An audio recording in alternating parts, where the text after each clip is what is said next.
It's all new on Gowanus Tonight. It's all new, new, new. Nothing old, everything new. New cast, new features. Everything's gonna be brand, brand, brand, brand, brand new, new, new. Not the same old boring set, not the same old boring anything. We're all new, new, new.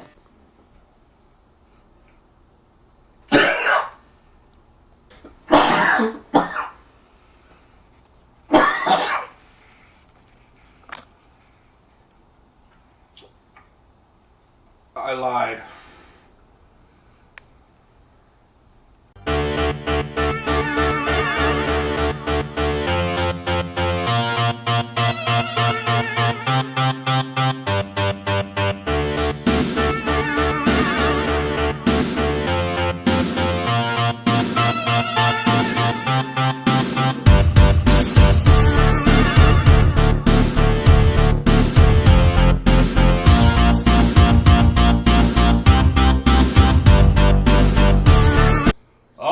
Well, welcome back to Gowanus Tonight, filming during the day because we got shit to do.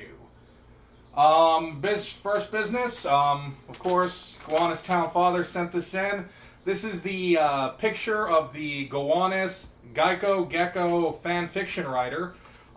This is the sicko that's been writing the really beastly sexual fan fiction that's being posted on the Gowanus message boards about the Gecko that we can't stop reading.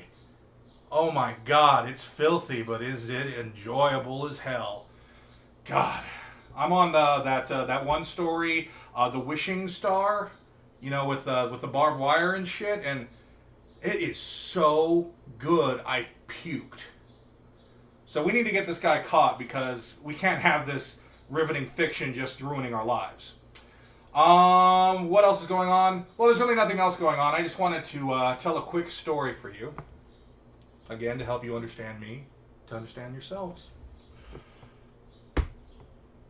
Last year, when I was coming home from work, a train outage forced me to take a long way home. And this took me into a restaurant that a lot of my friends had talked about. It's called Bagel Pub. And I thought, why don't I give this place a try? Why don't I try it? I deserve stuff. Why don't I eat at Bagel Pub? And as I walked up to Bagel Pub, I saw all these people in their nice clothes. It was the break of morning. It was 7 in the morning. There was all these people, and they were up, and they were chipper, and they were just ready to get their coffee and their nice bagels. And I looked at them, and I thought, man, these people have worked hard all their lives so they can live in a place like Park Slope. So they can go to a nice place like Bagel Pub and just enjoy the morning. And here I come, some sort of fucking night troll, to ruin their good time? Couldn't do it. These were the backbone of Brooklyn society, and I wasn't about to ruin their morning. Luckily, there was a McDonald's right next to it. And everyone's welcome to McDonald's, right? Well, as I was about to walk in, I remembered an incident from the night before at work. You see, I worked as a night watchman at a kiosk in Central Park, making sure bikes aren't stolen. It's a very important job. I was a very important person. But the thing about the kiosk was it had no bathroom. And the businesses in the area, which included a Trump Hotel and a Duane Reade, would not let me use their bathroom. So what do? Well, we sold Gatorade. Once you get all that Gatorade out, what is it? It's just a container. That's right, folks. Every day I worked at that job, I would piss into a Gatorade bottle because I had no other recourse. Now, I didn't feel particularly bad about that on this day, but I remembered that night it was really chilly. Cold, cold night. Unseasonably chilly August night. And once I had a bottle full of piss, it was a warm bottle full of piss. So I clutched that bottle of piss in both hands, and I enjoyed its warmth. I stood there in the middle of Columbus Circle enjoying my piss heat. And I knew then, I'm not even good enough to go to McDonald's now. So what do? I walk 9 blocks over to a 7-Eleven. I say to the girl behind the counter, I'm going to buy a whole pizza from this place. I'm going to buy a whole 7-Eleven pizza. And she actually said to me, are you sure? She wanted to stop me from doing this. She knew there was no way back. But I said, yeah. She wanted to make a new one, too. I said, no, I want that one. The one that's sitting there for God knows how long, because I got things to do. So they boxed up this old-ass 7-Eleven pizza. I took it home. And I ate it.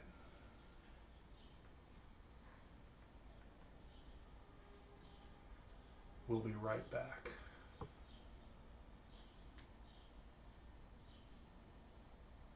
It's time to get out of the studio.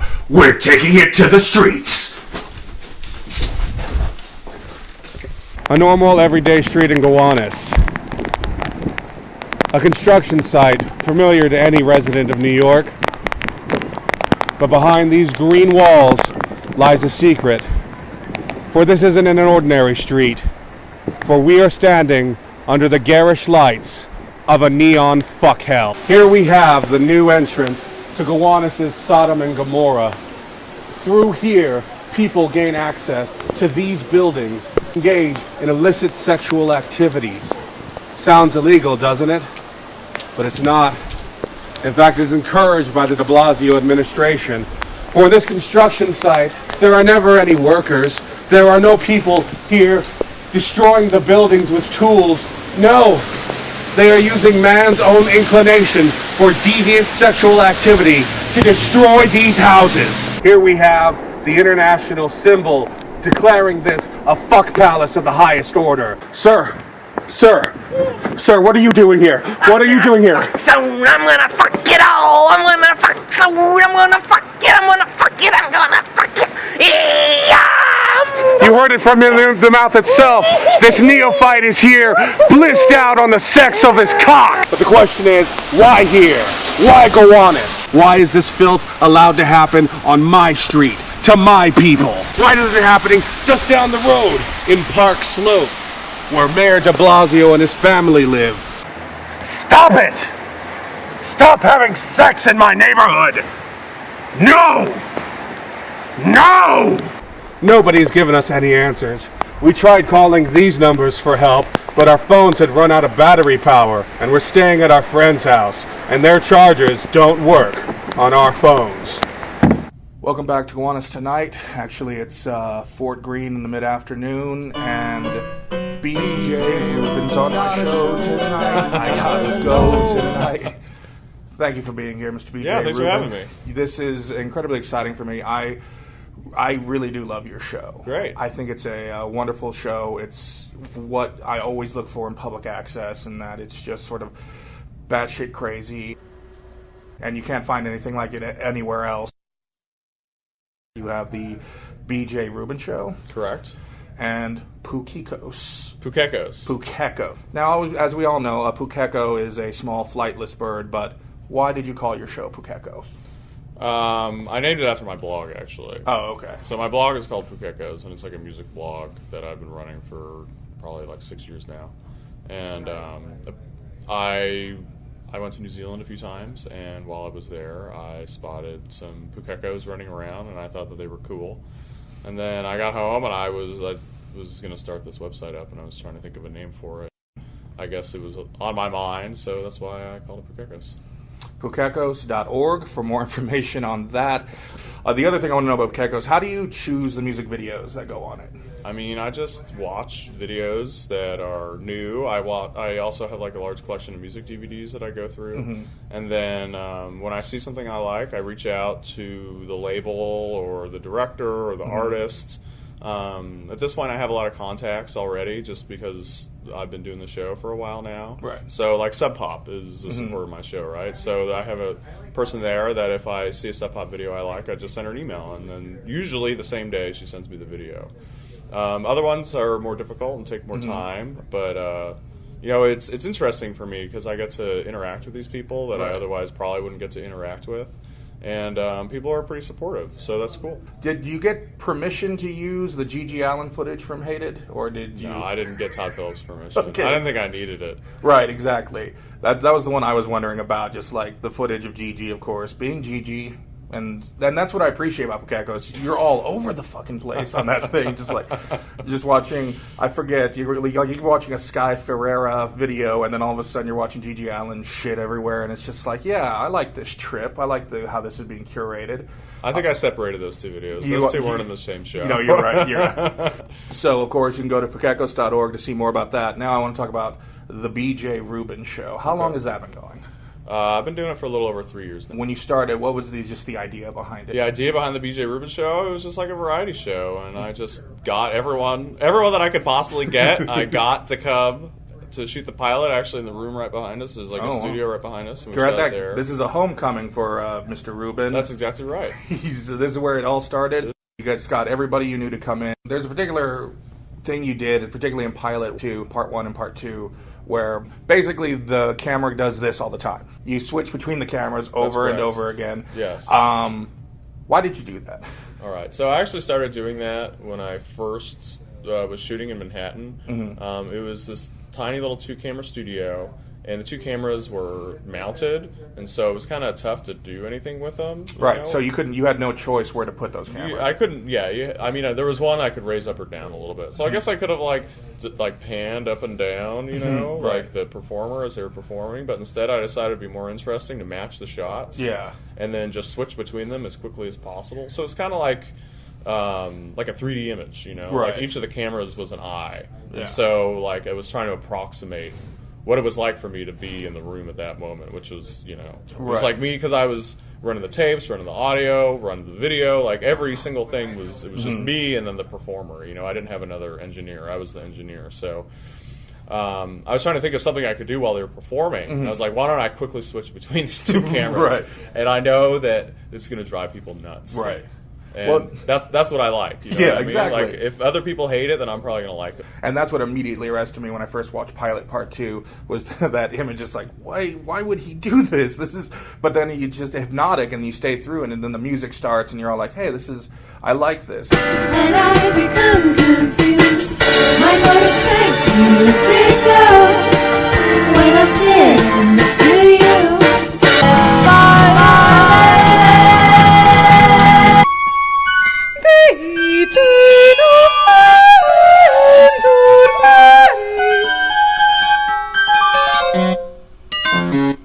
What astonished me the most about your show is that you, on a recent episode, you got Ban Ki-moon to be on an episode. Yeah, I did get Ban Ki-moon. I have to admit, I didn't get his permission. I'm sorry if you're watching. I'm sorry, Mr. Moon, if you're watching Gowanus Tonight now and you didn't see that Pukekos episode. So yeah, here's how I got him, right? I work at the UN in the Department of Political Affairs, and earlier this year he came around to shake a bunch of people's hands. Right. You know, it's something that he does periodically. Yeah. And I asked if we could take photos, and they said I could do whatever I want. So I set up my GoPro on a little closet, you know, where people hang their coats. And so I put it on top of there, and there was a little plant in front of it. And then we waited. He was late. He kept us waiting for like 45 minutes. So like quite a large percentage of the department was just standing around waiting to shake his hand. But it was cool. You know, I got to shake his hand, and I said, "Happy New Year, sir," and he said, "Happy New Year," and then that was it. But to me, that's just a huge get. I don't think I'll ever be in a situation where I could just trick Ban Ki-moon to be on my show, and I think that's incredible. After the kingship descended from heaven, the kingship was in Eridug. In Eridug, Alulim became king. He ruled for 28,800 years. Alagar ruled for 36,000 years. 2 kings. They ruled for 64,800 years. Then Eridug fell, and the kingship was taken to Bad Tabira. In Bad Tabira, Enmenluana ruled for 43,200 years. Enmengalana ruled for 28,800 years. Demuzid, the shepherd, ruled for 36,000 years. 3 kings. They ruled for 108,000 years. Then Bad Tabira fell, and the kingship was taken to Larag. And Larag and Sipad Zidana ruled for 28,800 years. 1 king. He ruled for 28,800 years. Then Larag fell, and the kingship was taken to Zimbir. And Zimbir and Menzurana became king. He ruled for 21,000 years. 1 king. He ruled for 21,000 years. Then Zimbir fell, and the kingship was taken to Surapag. In Surapag, Ubara Tutu became king. He ruled for 18,600 years. 1 king. He ruled for 18,600 years. In 5 cities, 8 kings. They ruled for 241,200 years. Then the flood swept over. The new episode of my show, it's a Barnum and Bailey world, which is based on, it's a lyric from this old song called Paper Moon. I think Ella Fitzgerald was the one who famously sang it. Okay. But my roommate, who's an elderly woman named Emma, who is hilarious, asked me one night if I'd ever heard the phrase, it's a Barnum and Bailey world, and she started singing the song to me. And so, like, now when I see her, I say, Emma, have you ever heard the phrase, it's a Barnum and Bailey world? She says, yes, it's a Barnum and Bailey world. Every time she agrees with me. So I decided that I was going to name the next episode of my show that. I guess that would be the great thing about living with an older woman, is just her sparking out phrases that nobody uses anymore, and then appropriating them. And then, of course, there's also the American Liberty League, who's the Southern gentleman who plays the piano. He's always my favorite. David Earl Budden. He is great. Yeah. He is great. He always cracks me up. He has a few groups, actually. He plays in a group called Nebadon, too. They're actually gigging more regularly now. They play all over Brooklyn and Manhattan, whatever. He's a composer. Like, he's also a songwriter. The American Liberty Leagues are like his songs, right? But I think that he'll be famous as a composer, not as a songwriter. So Nebadon is a group that he composes for. That's pretty great. And it also features Kevin Shea, who's in the American Liberty League. He's a drummer who's a regular on the show. And then Dominica, who has been in a few episodes of the show, and she lives with Dave. Okay. So they live out in Kings Highway, and it's a pretty crazy house out there that they live in. They have like a Super Bowl party every year that's pretty legendary, actually. So when do your shows air? In Manhattan, my show airs every other Thursday at 4, and then in Brooklyn, it's the first Thursday of the month at 2. That's the BJ Rubin show. What about Pukekos? Same time slot. Oh, the same time slot? Okay. Yeah, the BJ Rubin show airs a little less frequently just because there's so much production involved with it. The next one of those, it'll air in Manhattan on May 15th. All right. And then it'll be in Brooklyn, I guess, whatever the first Thursday in June is after that. Right. Sorry, I meant to look it up. I forgot. Right. And then, but you can find all your episodes at pukekos.org, pukekos.org, pukekos.org. That's correct. Public access. Were you a fan of public access before you started doing public access? I watched like TV Party, but I didn't know much about it. I mean, where I'm from Thousand Oaks, California. We didn't really have anything like that. Okay. And since I've lived in New York, I've only had cable like sporadically. Like, I actually don't have it right now. Right. So I've watched a little bit of it, but I mean, since I've been doing the show, I've become more familiar with it. I think it's great. Like, I love it. I think it's an outlet for people who like wouldn't have an outlet otherwise, or people who never would be able to have their show. And I think it's really interesting, because it's different than what's on regular television. And I mean, like, most of the music I like doesn't have a broad appeal. You know, it's like the kind of music that only a few people like, but the people who do like it really like it. Right. So I think cable access is kind of the same way. There's a lot of different programming. Most people probably wouldn't like it, but then like some people love it. Right. And it's great not only for the viewers, but I think particularly for like the producers of it, because for them it's like it's a way. I mean, for me, it's been great. It's been a way for me to like network with people I wouldn't be able to network with otherwise, and yeah, I'm really appreciative of it. I'm a huge fan of public access television. All right. I think it's great. Well, thank you for being on our public access show. Oh, it's my pleasure. Thanks for having me. I'm going to continue to watch your public access show. Everybody should have a public access show. Thank you.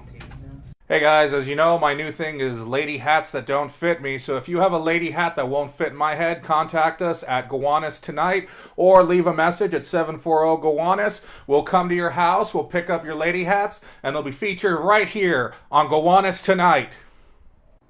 All right, we're back, and just to explain a few things, the cameras are going to be less dynamic from here on out because Our guest scares Jacob.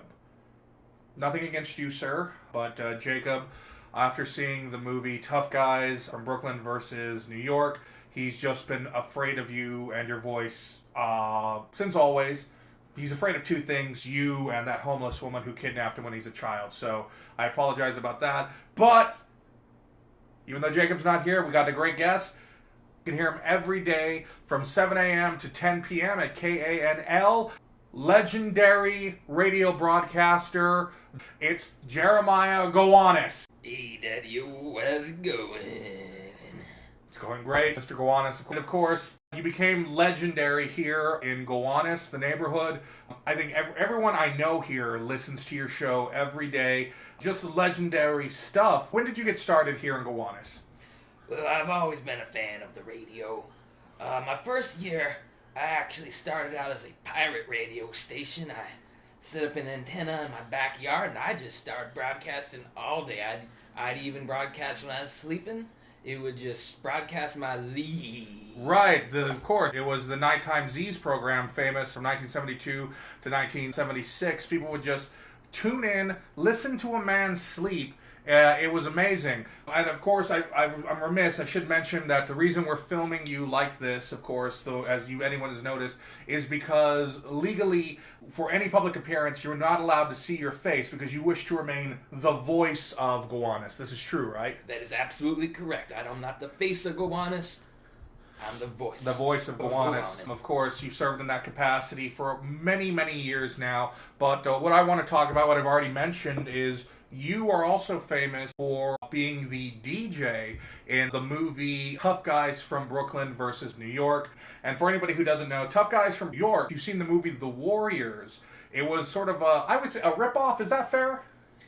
A pastiche. It was a pastiche, yes. It was a pastiche of the movie The Warriors that came out a year later, made in Canada, but they really wanted you to believe that you were still watching it in New York, and they would try to do that through your segments. You would often, in your segments, were just filled with mentions of the New York area, so people would believe that all of this was happening there, and everything was filmed in Toronto. And if you could, sir, my absolute favorite part of that movie, the speech you give, I've written it down here on this computer.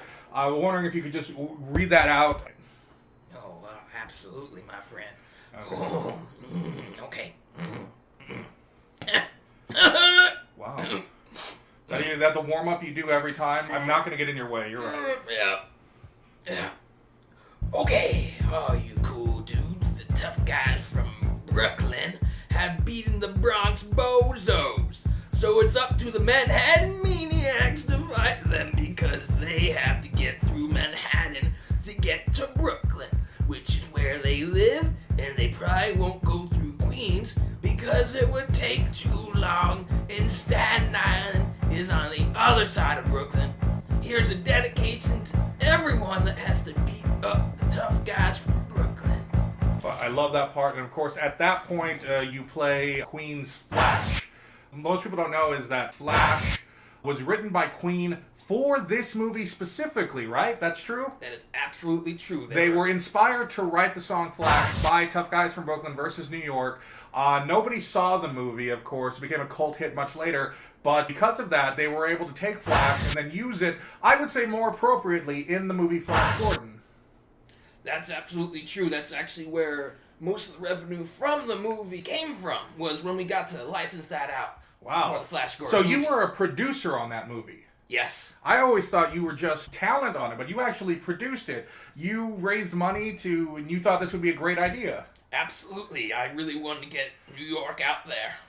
And you thought the Warriors hadn't done a good enough job, so you went to Toronto to make this movie. And of course, history is what it is. It's written by the victors. But let's move past that now. What I want to talk about now is you've lived here in Gowanus for years now. How has the neighborhood changed?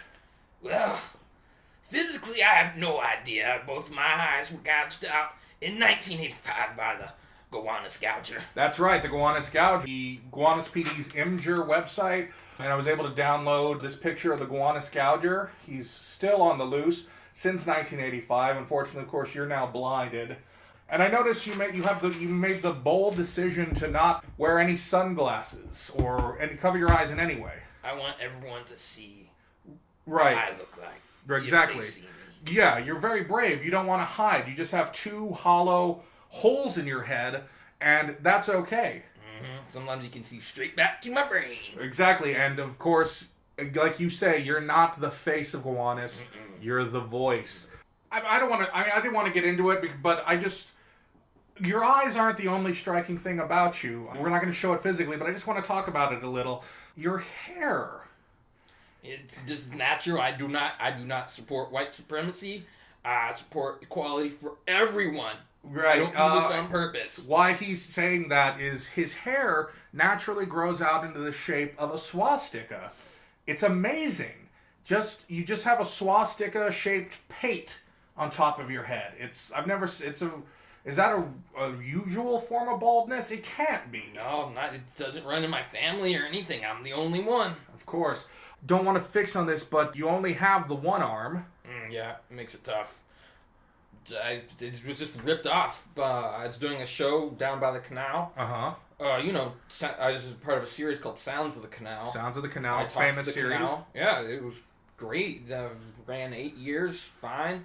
One day I'm just doing my show out there, Daddy-O, and next thing you know, just beast, just oh my God, comes out of the water and just rips it off. Just rips your arm right right off. off. Holy God. I was dedicated for another 7 hours on the show. Didn't want to run reruns. You stayed on air even though your arm was ripped off, bleeding everywhere, man? On air, bleeding everywhere. Man, that's incredible. Yep.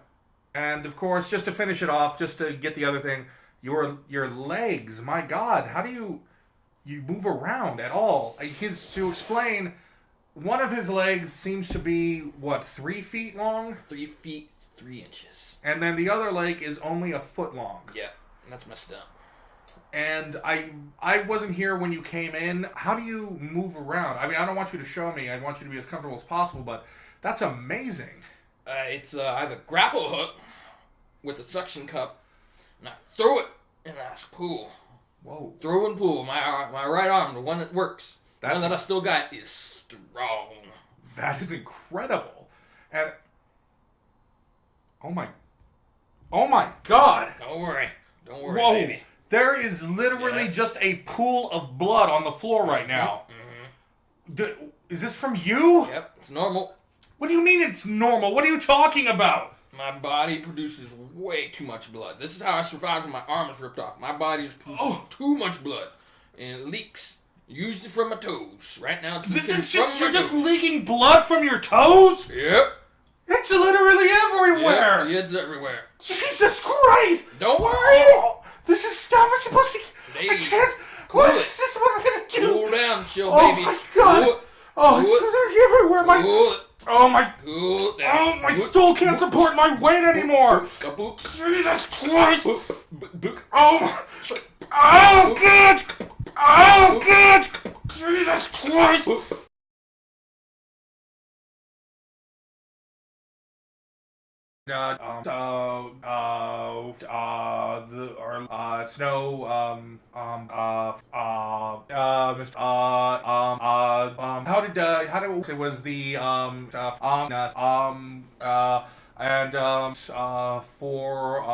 Brooklyn versus not Manhattan versus New York was a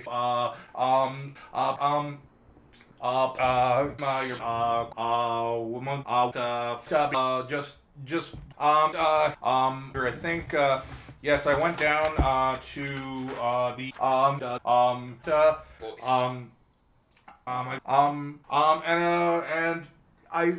and I just